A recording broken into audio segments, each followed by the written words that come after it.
90 ദിവസത്തിനകം ഒഴിഞ്ഞു പോകണമെന്ന് അലീനയ്ക്ക് അന്ത്യശാസനം കൊടുത്തതിന് ശേഷം റീത്താമ്മ തിരിച്ച് പുനലൂർ എത്തിയിരിക്കുകയാണ്.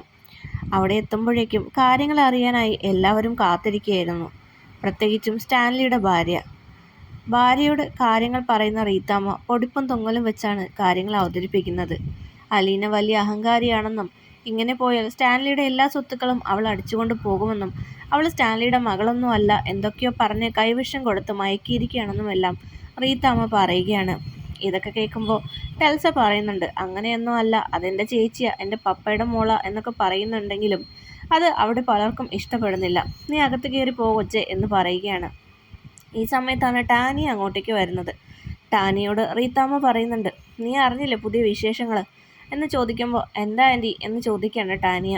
നിൻ്റെ പപ്പ ഏതോ ഒരു പെണ്ണിനെ അവിടെ കൊണ്ടുവന്ന് താമസിപ്പിച്ചിട്ടുണ്ട്. സ്വന്തം മോളാണെന്നൊക്കെയാണ് പറയുന്നത്. നമ്മളാരും അറിയാതെ ഒരു മോൾ ഇപ്പം എവിടെ നിന്ന് വന്നു എന്ന് ചോദിക്കാനാ ഞാൻ അതുവരെ പോയത്. അയാൾ അമ്പിനും വില്ലിനും അടുക്കുന്നില്ല, ഒരു മാറ്റവുമില്ല, അതേ പരുക്ക സ്വഭാവം തന്നെ എന്ന് പറയുകയാണ്. അപ്പോൾ ടാനിയ പറയുന്നുണ്ട്, അത് കള്ളാലോ, പപ്പയ്ക്ക് നമ്മളാരും അറിയാത്ത പുതിയൊരു മോൾ എവിടെ നിന്ന് വന്നു എന്ന് ചോദിക്കുകയാണ്. ആ സമയത്ത് റീത്താമ്മ പറയുന്നുണ്ട്, നിൻ്റെ അമ്മ അറിയാതെ നിൻ്റെ പപ്പയ്ക്ക് എങ്ങനെയാണ് ഒരു മോളുണ്ടാവുന്നതെന്ന് നീ വിളിച്ച് ചോദിക്കാതെന്താ എന്ന് ചോദിക്കുകയാണ്. ടാനിയ പറയുന്നുണ്ട്, വിളിച്ച് ചോദിക്കുകയല്ല, എന്തായാലും പപ്പയെ ഞാൻ കണ്ടിട്ട് കുറേ നാളായി, ഞാൻ തന്നെ നേരിട്ട് അങ്ങോട്ടേക്ക് പോകാമെന്നാണ് വിചാരിക്കുന്നത്. അതിനൊരു സാവകാശം കിട്ടിയില്ല. എന്തായാലും ഇത്രയൊക്കെ ആയ സ്ഥിതിക്ക് ആ പുതിയ മോളെ ഒന്ന് പരിചയപ്പെട്ടിരിക്കുന്നത് നല്ലതാണല്ലോ എന്ന് വിചാരിക്കുകയാണ് ടാനിയ. എന്നിട്ട് പറയുന്നുണ്ട്, ഞാൻ എത്രയും പെട്ടെന്ന് അങ്ങോട്ടേക്ക് പോയി പപ്പയെ കാണാം, മാത്രമല്ല പപ്പയുടെ പുതിയ മോളെയും ഒന്ന് പരിചയപ്പെടണം എന്ന് പറയുകയാണ്. ആ സമയത്ത് സ്റ്റാൻലിയുടെ ഭാര്യ പറയുന്നുണ്ട്, നീ പോവുകയാണെങ്കിൽ ഞാനും അങ്ങോട്ടേക്ക് വരുന്നുണ്ട്, എനിക്കും കാണണം ആ പുതിയ മോളെ എന്ന് പറയുകയാണ്. ടാനിയ പറയുന്നുണ്ട്, മമ്മി ഇപ്പോൾ വരണ്ട, ഞാൻ ആദ്യം പപ്പയോട്ടൊന്ന് സംസാരിക്കട്ടെ. നിങ്ങൾ നേർക്ക് കണ്ടു കഴിഞ്ഞാൽ കീരിയും പാമ്പും പോലെയാണല്ലോ, രംഗം വഷളാവും. ഞാൻ നൈസായിട്ട് പോയിട്ട് എന്താണ് അവിടുത്തെ അവസ്ഥയെന്നൊക്കെ നോക്കട്ടെ. ഇനി അഥവാ പപ്പയുടെ മോള് തന്നെ ആണെങ്കിലോ, എൻ്റെ ചേച്ചിയല്ലേ അത് എന്നൊക്കെ ചോദിക്കുകയാണ്. ലിസമ്മയ്ക്ക് ഇത് തീരെ ഇഷ്ടപ്പെടുന്നില്ല. നിൻ്റെ ചേച്ചിയോ? ഞാൻ പ്രസവിച്ച മക്കൾ മാത്രമാണ് നിൻ്റെ സഹോദരങ്ങൾ, അല്ലാതെ എവിടെന്നോ വലിഞ്ഞു കയറി വന്ന പെണ്ണിനെ ചേച്ചിയെന്നൊന്നും വിളിക്കാൻ നീ നിൽക്കണ്ട എന്ന് പറയുകയാണ്. റീത്തമ്മയും അത് തന്നെ പറഞ്ഞു കൊടുക്കാൻ കേട്ടോ. എന്തായാലും നിങ്ങളൊന്ന് അടങ്ങ്, ഞാനൊന്ന് പോയി നോക്കട്ടെ എന്ന് പറയുകയാണ് ടാനിയ. പിറ്റേന്ന് തന്നെ ടാനിയ കുളത്തുപുഴയിൽ എത്തുന്നുണ്ട്. ഒരു ആഡംബര കാറ് വന്ന് മുറ്റത്ത് നിൽക്കുമ്പോൾ തന്നെ ആൻ്റപ്പൻ ഇറങ്ങി ചെല്ലുന്നുണ്ട്. ടാനിയ മോളാണതെന്ന് ആൻ്റപ്പന് മനസ്സിലായി. ടാനിയ ഡ്രൈവിംഗ് സീറ്റിൽ നിന്ന് ഇറങ്ങിയപ്പോഴേക്കും ആൻ്റപ്പൻ അടുത്തേക്ക് ചെന്നിട്ട് ചോദിക്കുന്നുണ്ട്, ആ മോള് വീണ്ടും കാർ മാറ്റിയോ എന്ന് ചോദിക്കുമ്പോൾ, ആ പഴയ കാറ് 2-3 വർഷം ഞാൻ യൂസ് ചെയ്തതല്ലേ ആൻ്റപ്പൻ ചേട്ടാ, ഇപ്പോൾ ഞാൻ പുതിയൊരു ബെൻസ് എടുത്തു എന്ന് പറയുകയാണ്. എന്തായാലും സ്റ്റൈലായിട്ടുണ്ടെന്ന് ആൻ്റപ്പൻ പറയുമ്പോൾ, ആ സ്റ്റൈലും കാര്യങ്ങളാണല്ലോ ഇവിടെ നടക്കുന്നത്, അതൊക്കെ ഒന്ന് അറിയാൻ വേണ്ടി തന്നെ ഞാൻ ഇങ്ങോട്ട് വന്നതെന്ന് പറയാണ്. ആൻ്റപ്പന് മനസ്സിലായി ടാനിയ ഉദ്ദേശിച്ചത് അലീനയുടെ കാര്യമാണെന്ന്. എന്തായാലും മോൾ അകത്തേക്ക് വാ, പെട്ടി വല്ലതും ഇരിപ്പുണ്ടോ ഡിക്കിയിൽ എന്ന് ചോദിക്കുമ്പോൾ, ഇല്ല, ഞാൻ ഇന്ന് തന്നെ തിരിച്ചു പോകും എന്ന് പറഞ്ഞിട്ട് ടാനിയ അകത്തേക്ക് കയറി പോവാണ്. അപ്പോൾ ആൻ്റപ്പൻ മനസ്സിലാലോചിക്കുന്നുണ്ട്, ഇനി ഇവിടെ എന്തെങ്കിലുമൊക്കെ നടക്കും, റീത്താമ്മ വന്നതുപോലെയല്ല എന്ന് മനസ്സിലാലോചിക്കുകയാണ്. ടാനിയ നേരെ ചെന്ന് സ്റ്റാൻലിയുടെ മുറിയിൽ തട്ടി വിളിക്കുകയാണ്. ആ സമയത്ത് മദ്യപിച്ചുകൊണ്ടിരിക്കുകയായിരുന്നു സ്റ്റാൻലി വാതിൽ തുറക്കുമ്പോൾ ടാനിയെ കണ്ട് അത്ഭുതപ്പെടുന്നുണ്ട്.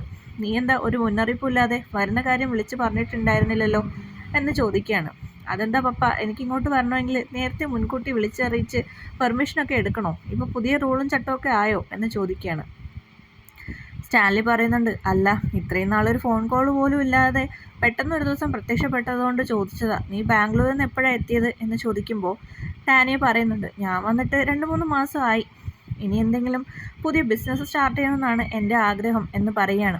സ്റ്റാൻലി പറയുന്നുണ്ട്, ആ ഇതൊക്കെ എന്നോടും ഒന്ന് പറയാമായിരുന്നു. അതെങ്ങനെയാ, പപ്പയ്ക്കിപ്പോൾ പുതിയ ബന്ധങ്ങളൊക്കെ ആയില്ലേ എന്ന് ചോദിക്കുകയാണ്. ഓ, അതുകൊണ്ടാണല്ലേ നീയും ഇങ്ങോട്ടേക്ക് ഇപ്പോൾ വന്നത്, അതറിയാൻ വേണ്ടിയിട്ടല്ലേ, അല്ലാതെ എന്നെ കാണാൻ വേണ്ടിയിട്ടൊന്നും അല്ലല്ലോ എന്ന് ചോദിക്കുകയാണ്. ടാനിയ പറയുന്നുണ്ട്, എനിക്ക് പപ്പയും മമ്മിയും ഒരുപോലെ തന്നെയാണ്. പിന്നെ മമ്മിയെ ഒറ്റയ്ക്കാക്കണ്ടെന്ന് വിചാരിച്ചിട്ടാണ് ഞാൻ അവിടെ നിൽക്കുന്നത്.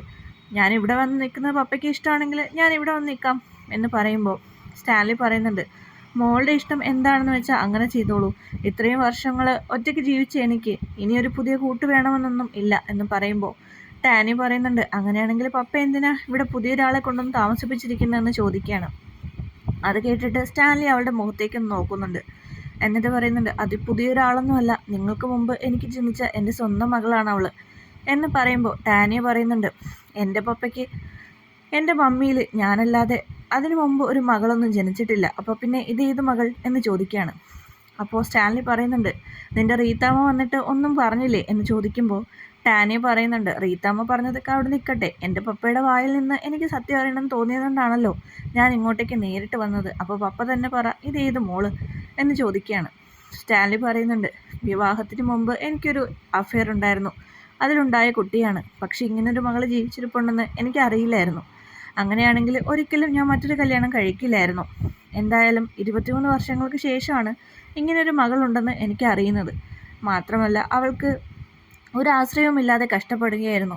അപ്പോൾ അവൾക്കൊരു അഭയം കൊടുക്കേണ്ടത് എൻ്റെ കടമയാണെന്ന് എനിക്ക് തോന്നി. അതുകൊണ്ട് ഞാൻ അവളെ ഇവിടെ കൊണ്ടു താമസിപ്പിച്ചു. അതിലെന്തെങ്കിലും തെറ്റുണ്ടോ മോളെ എന്ന് ചോദിക്കുകയാണ്. ടാനി പറയുന്നുണ്ട്, പപ്പ ഈ പറയുന്ന കാര്യങ്ങളൊക്കെ സത്യമാണെങ്കിൽ അതിൽ തെറ്റൊന്നുമില്ല എന്ന് പറയുകയാണ്. പക്ഷേ ഇത് സത്യമാണോ അല്ലയോ എന്ന് നമുക്ക് ഉറപ്പിക്കണ്ടേ? ഇത് പപ്പയുടെ മകൾ തന്നെയാണെന്ന് എന്താണ് ഉറപ്പ്? അതിനെന്തെങ്കിലും തെളിവുണ്ടോ? പണ്ടത്തെ എന്തെങ്കിലും രേഖകളോ അല്ലെങ്കിൽ DNA ടെസ്റ്റ് റിസൾട്ടോ അങ്ങനെ എന്തെങ്കിലും ഉണ്ടോ എന്ന് ചോദിക്കുകയാണ്. അപ്പോൾ സ്റ്റാൻലി പറയുന്നുണ്ട്, അതൊന്നും വേണ്ട, നീ അവളെ ഒന്ന് കണ്ടു നോക്ക്, അവളെ കാണുമ്പോൾ തന്നെ നിനക്ക് മനസ്സിലായിക്കോളും അത് പപ്പയുടെ മോള് തന്നെയാണെന്ന്. ടാനിയ പറയുന്നുണ്ട്, ഓഹോ അങ്ങനെയാണെങ്കിൽ എന്തായാലും ഒന്ന് കണ്ടേക്കാം, പപ്പയും കൂടെ എൻ്റെ കൂടെ വാ എന്ന് പറയുകയാണ്. അങ്ങനെ രണ്ടുപേരും ചെന്ന് അലീനെ കാണാൻ വേണ്ടി അവളുടെ മുറിയുടെ അടുത്ത് എത്തുന്നു. അപ്പോൾ ടാനി പറയുന്നുണ്ട്, എന്നെ ഒന്ന് ഇൻട്രൊഡ്യൂസ് ചെയ്യും, ഞാൻ കുറച്ച് മാറി നിൽക്കാം എന്ന് പറയാണ്. അങ്ങനെ സ്റ്റാൻലി അലീനയുടെ മുറി തട്ടി വിളിക്കുന്നുണ്ട് വാതിലിൽ. അങ്ങനെ അലീന പുറത്തേക്ക് ഇറങ്ങി വരുന്നുണ്ട്. എന്താ പപ്പ എന്ന് ചോദിച്ചിട്ട്. ഞാൻ നിനക്ക് പരിചയപ്പെടുത്താൻ വേണ്ടി ഒരാളെയും കൊണ്ടാണ് വന്നിരിക്കുന്നതെന്ന് സ്റ്റാൻലി പറയുന്നു. ആരാ പപ്പ എന്ന് പറഞ്ഞിട്ട് ആകാംക്ഷയോടെ പുറത്തേക്ക് നോക്കുകയാണ് അലീന. ആ സമയത്ത് ടാനിയെ കാണുന്നുണ്ട്. തൻ്റെ ഏകദേശം മുഖച്ഛായയുള്ളൊരു പെൺകുട്ടി, എന്നാൽ തന്നെക്കാളും ചെറുപ്പമാണെന്നും മോഡേൺ ആണെന്നും ഒക്കെ അലീനയ്ക്ക് മനസ്സിലായി. ഇത് ഒറ്റ നോട്ടത്തിൽ തന്നെ മനസ്സിലാവും സ്റ്റാൻലി പപ്പയുടെ മകൾ തന്നെയാണ് എന്ന് അലീന മനസ്സിലോർക്കുന്നു. ഇത് ടാനിയാണല്ലേ എന്ന് സ്റ്റാൻലിയോട് ചോദിക്കുകയാണ് അലീന. നിനക്ക് ഒറ്റ കാഴ്ചയിൽ തന്നെ മനസ്സിലായല്ലേ? അതെ, ഇതെൻ്റെ മകളാണ് ടാനിയ. അപ്പോൾ ടാനിയ വന്നിട്ട് അലീനയ്ക്ക് ഷേക്ക് കൊടുക്കുന്നുണ്ട്. ഹായ്, ഞാൻ ടാനിയ, പപ്പയുടെ മോളാണ്. പിന്നെ ബാംഗ്ലൂരായിരുന്നു പഠിത്തമൊക്കെ, ഇപ്പോൾ പഠിത്തം കഴിഞ്ഞു നാട്ടിലെത്തി, ഒരു ബിസിനസ്സൊക്കെ തുടങ്ങണമെന്ന് ആഗ്രഹിച്ചിങ്ങനെ ഇരിക്കുകയാണ് എന്ന് പറയുകയാണ്. അപ്പോൾ അലീന സ്വയം പരിചയപ്പെടുത്തുന്നുണ്ട്, ഞാൻ അലീന എന്ന് പറഞ്ഞിട്ട്. ഞാൻ നേരിട്ട് കണ്ടിട്ടില്ലെങ്കിലും കാര്യങ്ങളൊക്കെ ഞാൻ കേട്ടറിഞ്ഞിട്ടുണ്ട്.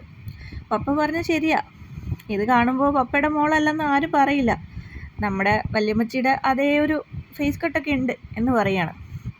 സ്റ്റാൻലി പറയുന്നുണ്ട്, അതല്ല ഞാൻ പറഞ്ഞത്, നീ ചോദിച്ച DNA ടെസ്റ്റ് റിസൾട്ടിനേക്കാളും വലുതല്ലേ ആ ഒരു മുഖച്ഛായ എന്ന് ചോദിക്കുകയാണ്. അപ്പോൾ ടാനി പറയുന്നുണ്ട്, അതൊക്കെ ശരിയാ, എന്നാലും എൻ്റെ നല്ല സ്വഭാവങ്ങളൊക്കെ പപ്പ ഈ ചേച്ചിക്കും കൊടുത്തിട്ടുണ്ടോ എന്ന് അറിയണമല്ലോ എന്ന് ചോദിക്കുകയാണ്. ചേച്ചി ഇന്ന് ടാനിയെ വിളിച്ചത് അലിനിക്ക് ഒരുപാട് സന്തോഷമായി. മാത്രമല്ല സ്റ്റാൻലിക്കും തൻ്റെ മക്കൾ ഈ ഒരു കാര്യം എങ്ങനെ എടുക്കും എന്നുള്ളൊരു ടെൻഷൻ സ്റ്റാൻലിക്ക് ഉണ്ടായിരുന്നു. പക്ഷേ ടാനിയെ താൻ വിചാരിച്ചതുപോലെ നെഗറ്റീവായിട്ടൊന്നും അല്ല ഈ ഒരു കാര്യം എടുത്തത് എന്ന് സ്റ്റാൻലിക്ക് ആ ഒരു വിളിയോടുകൂടി തന്നെ മനസ്സിലായി. എന്തായാലും നിങ്ങൾ സംസാരിക്കുക, ഞാൻ ആൻഡ്രപ്പിനോട് മോള് വന്നത് പ്രമാണിച്ച് സ്പെഷ്യലായിട്ട് എന്തെങ്കിലും ഉണ്ടാക്കാൻ പറയാം എന്ന് പറയാണ്. ടാനി പറയുന്നുണ്ട്, ഞാൻ വൈകുന്നേരം തന്നെ തിരിച്ചു പോകും പപ്പ എന്ന് പറയുമ്പോൾ, പപ്പയെ കാണാൻ ഒരുപാട് നാൾ കൂടിയിട്ട് മോള് വന്നതല്ലേ, എന്തായാലും ചേച്ചിയുടെ കൂടെ ഒരു ദിവസം തങ്ങിയിട്ട് പോയാൽ മതി എന്ന് പറയാണ്. ടാനിയ ഒന്ന് ആലോചിച്ചിട്ട് അതിന് സമ്മതിക്കുന്നുണ്ട്. അങ്ങനെ സ്റ്റാൻലി അവിടെ നിന്നും പോകുന്നു. സ്റ്റാൻലി പോയതിനു ശേഷം അലീനയുടെ മുഖഭാവം ആകെ മാറുകയാണ്. അലീനയെ രൂക്ഷമായി നോക്കിയിട്ട് എന്തോ പറയാൻ വേണ്ടി തുടങ്ങുകയാണ് ടാനിയ. ടാനിയുടെ രൂക്ഷമായ നോട്ടം അലീനയും തെല്ലൊന്ന് ഭയപ്പെടുത്തുന്നുണ്ട്. എന്താ നിന്റെ ഉദ്ദേശം? ഇതാണ് ടാനിയ ആദ്യം ചോദിക്കുന്നത്. അലീന പറയുന്നുണ്ട്, എന്തുദ്ദേശം മോളെ? എനിക്ക് പ്രത്യേകിച്ച് ഒരു ഉദ്ദേശവുമില്ല എന്ന് പറയുമ്പോൾ, അല്ല ഇത്രയും നാൾ എവിടെയോ തെണ്ടിത്തിരിഞ്ഞ് നടന്നിട്ട് പെട്ടെന്നൊരു ദിവസം പപ്പയുടെ മോളാണെന്നും പറഞ്ഞ് കയറി വന്ന എല്ലാവരും അംഗീകരിക്കുമെന്നാണോ നീ വിചാരിക്കുന്നതെന്ന് ചോദിക്കുകയാണ്. ടാനി ഇങ്ങനെയല്ല സംസാരിക്കുന്നത് കേട്ടിട്ട് അലീന ആകെ പകച്ചു പോവാണ്. പപ്പയുടെ മുന്നിൽ മറ്റൊരു മുഖമായിരുന്നല്ലോ. നീ എന്താ ആലോചിക്കുന്നത്? പുതിയ കള്ളങ്ങൾ വല്ലതും മെനയുകയാണോ? എന്തായാലും റീത്താമ്മ പറഞ്ഞത് ഓർമ്മയുണ്ടല്ലോ, 3 മാസം, അതിനുള്ളിൽ ഇവിടെ നിന്ന് പെട്ടിയും കിടക്കെടുത്ത് പൊക്കോണം. പിന്നെ ഞാൻ പപ്പയുടെ മുമ്പിൽ പലതും പറയും കാണിക്കും, അതൊന്നും നീ വിശ്വസിക്കാൻ നിൽക്കണ്ട. പിന്നെ ഈ കാര്യം പപ്പയോട് പോയി പറയാനും നിൽക്കണ്ട, മനസ്സിലായല്ലോ എന്ന് ചോദിച്ചിട്ട് ടാനി അവിടെ നിന്ന് പോവാണ്. അലീനയ്ക്ക് മനസ്സിലായി അങ്ങനെ എളുപ്പത്തിൽ തന്നെ തൻ്റെ സഹോദരങ്ങൾ അംഗീകരിക്കില്ല എന്നുള്ള കാര്യം.